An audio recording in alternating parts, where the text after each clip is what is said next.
To Hong Kong now. For more than 2 decades, a sculpture has stood at a university commemorating the victims of the Tiananmen Square massacre.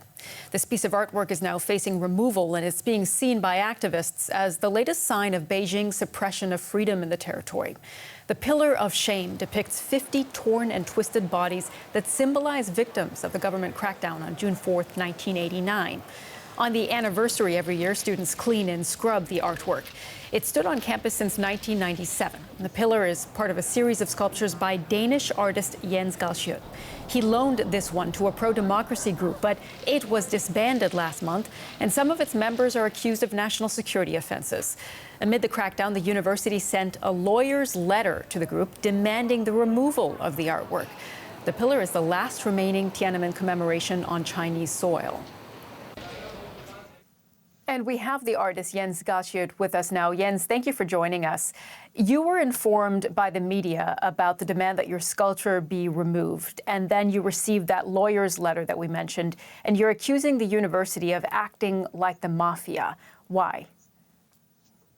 It's because of the University of Hong Kong. They sent a letter to the people from the democracy movement and said they should move this sculpture in 4 days. And these people are sitting in jail. Of course, they can't move a sculpture. They don't must hire a lawyer in Hong Kong. And now we have saying, this is my sculpture, it's not allowed to move that. You must have the discussion with me and not with the democracy movement. So this is the kind of mafia method to do that. Because they say, if you don't move the sculpture in 4 days, then we will destroy it. Well, I want to ask you about that letter that you got. It was sent by the U.S. firm that's working on behalf of the university. This firm is named Meyer Brown. So they issued the demands that the statue be taken down, and they've come under heavy criticism. We reached out to them, and they sent us the following statement that I want to read out to you. They said, quote, "We were asked to provide a specific service on a real estate matter for our long-term client, the University of Hong Kong. Our role as outside counsel is to help our clients understand and comply with the current law. Our legal advice is not intended as a commentary on current or historical events." Jens, what do you make of that? I think this is crap. It's really crap. This is a firm that on their website says they protect human rights. And then they're saying this is okay if it's the connection to the law, to the new bad law in Hong Kong, where there is a security law, who they have used to put all the democracy movement in jail. And they said, okay, we just help the university to move the sculpture inside the law. This is really not. This is really crap. Well, I should say what the university has said to all of this. They told the news agency Reuters that they're getting legal advice, that they're working with the related parties to handle this in a reasonable way. And you mentioned that you've hired a lawyer yourself and you've offered to move the statue. Is that going to be possible, and where would it go? Yes. I have said to them, it's okay, I will move the statue. If you don't want to have it there, I will move it. And I don't know where I should move it.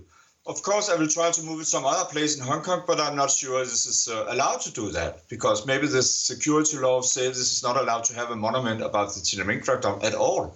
If not, then I will take it down and bring it somewhere, maybe to the United States, Washington, D.C. They have offered me a place, and there's another place. Maybe I could really like to put it in Taiwan, but I'm not sure the government in Taiwan will like that. So in a way, I'm confused where I put it. But we will save it for destruction in Hong Kong, in a way. But we need some time to bring it out, to make it transport, and this kind of thing.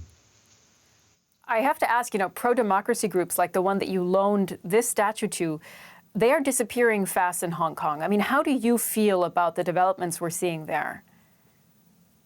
Oh, it's really, really sad. I have worked with these people in 25 years, when we put the monument together with them. And it's really sad. Some of them, the old one I know, they are really one of the most respected people and peace people in Hong Kong. And maybe in whole Asia, they are quite famous. And then they put them in jail. It is completely, this is really sad. And also all the young students. I think this is a really sad story, and the people are looking, the whole world are looking on Hong Kong now, where they smash all freedom of expression, and the smash democracy movement. And this is complete against what China promised Britain when they take over in Hong Kong. They promised Britain to have one country, two system, and now they smash all this rule. It should be in 50 years, but they break the agreement. So this is China that is behind all this thing that happened in Hong Kong now. We'll have to leave it there. Artist Jens Galschiot joining us. Thank you. Thank you very much.